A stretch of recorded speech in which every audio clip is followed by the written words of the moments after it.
Hey everybody, welcome back to Gray County Grillin. Chris here, and today we are taking the Traeger for a really good test. We're going to do a 9-pound pork shoulder to make up some pulled pork.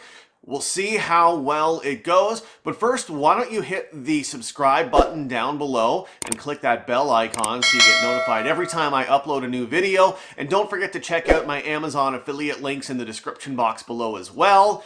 I'll get a little bit of a commission from Amazon on anything you buy. You don't pay anything extra though. Stick around, we'll see how well this turns out.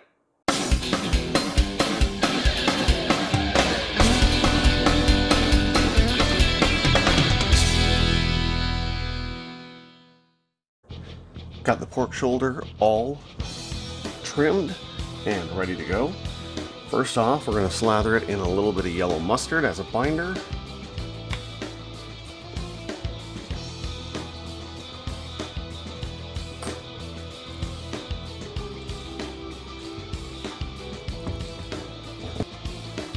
And then for our rub today, we're going to be using Sucklebusters Texas Hold Em no salt barbecue rub. That's kind of the main reason we got this rub, is because of the zero salt content.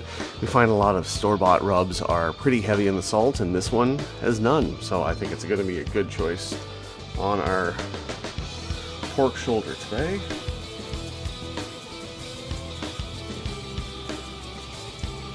So we're going to get a good coating on there.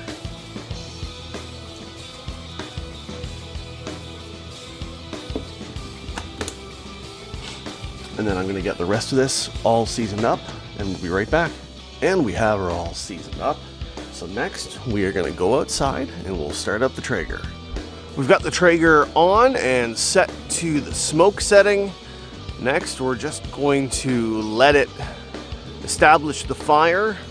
And once we've got that and got a little bit of smoke rolling, then we're going to knock the heat up to about 180. And hopefully it'll hold it there. It is pretty chilly out here this morning, a crisp -11, but there is zero wind, so that should make things a little bit easier for us. We'll come back in a few minutes once we've got the temperature going.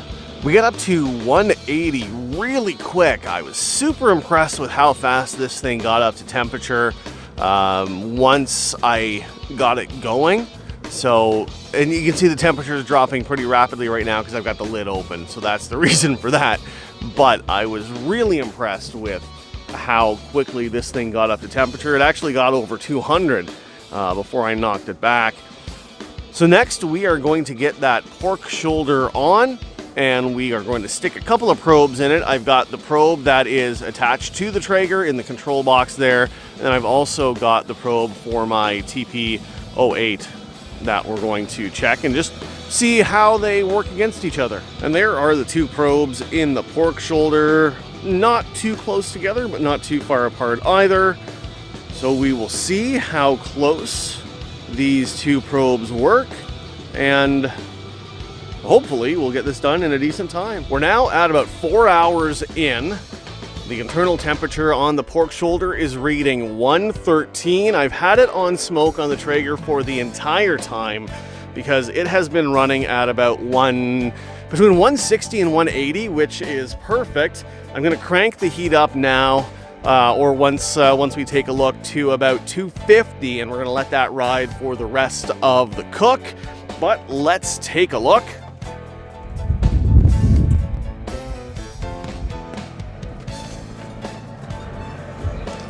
And there she is. The bark is setting really well on it so far. I'm really impressed with how that is looking. And the two food temperature probes are reading the exact same, which is awesome.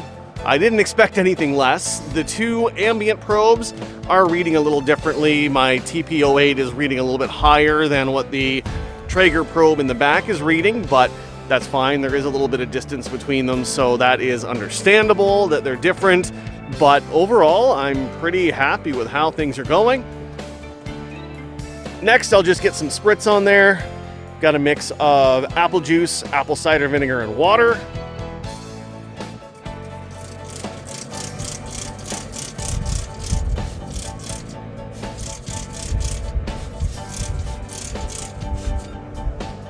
And that will just help set that bark even more. Hey, we'll close her down. Like I said, I'm gonna crank the heat up to 150, and then we're just gonna let her keep going. It is 1:30 in the afternoon now, hour and a half since we last checked in, and I spritzed it. We'll open her up, spritz it again.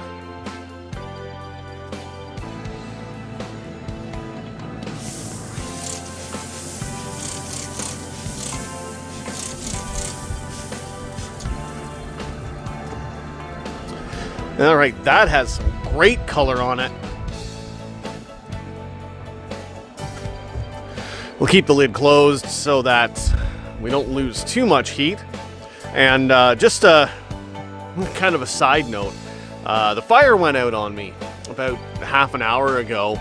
The pellets ran out and they didn't all quite funnel down inside the hopper as I expected they would, so that's kind of a pain in the ass.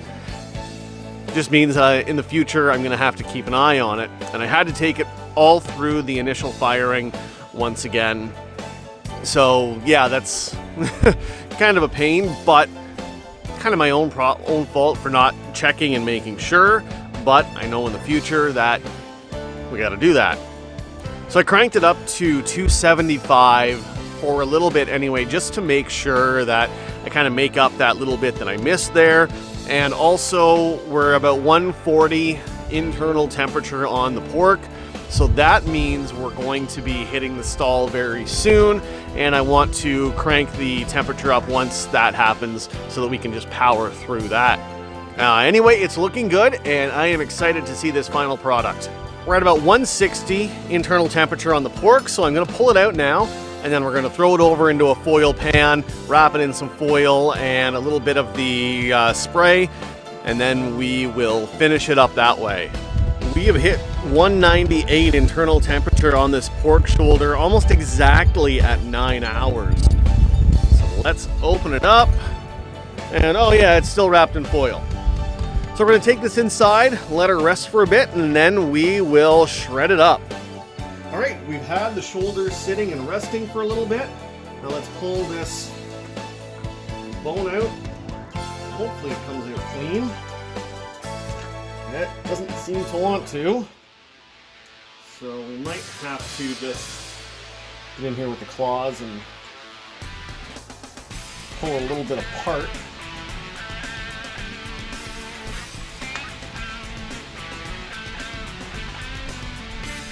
Well, it's not shredding the best. I got it to 198. I'm going to let it rest. So we might have to get in there with a knife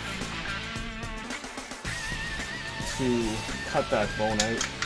So we're going to do that, and then we'll come right back. Alright, so I got the bone out of there, and most of it is actually pretty darn tender and is shredding up really good. Just a couple of spots around the bone just did not want to come apart.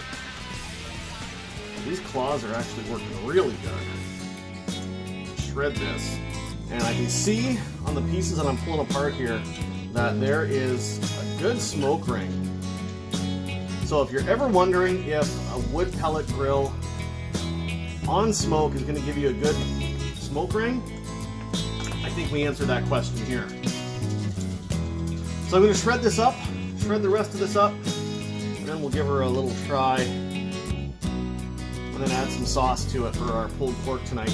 So I got it shredded up fairly decently. I'll probably just get in there a little bit more, but we'll get it sauced right now, and we're going to use Kettle Creek's original bold and smoky barbecue sauce. So here we are with my pulled pork on my Traeger, which we affectionately call the Duchess. Looks excellent, doesn't it? It does. Oh my goodness. Madison, would you like some? Oh. Did you give Gabby any? Not yet. There you go. Yeah, that's really good. Traeger did a great job on it. No, I did a great job. The Duchess did a great job. No, it's Sorry, and that's mine now. Hey. Well, anyway. You did a great job. Thanks for watching, everybody. If you like the video, give me a thumbs up down below. Leave me a comment as well. Don't forget to share with your friends. And if you haven't yet, hit the subscribe button and the notification bell next to it so you get notified every time I upload a new video. Thanks for watching. I'm going to track down Madison and get that food back, and we'll see you next time.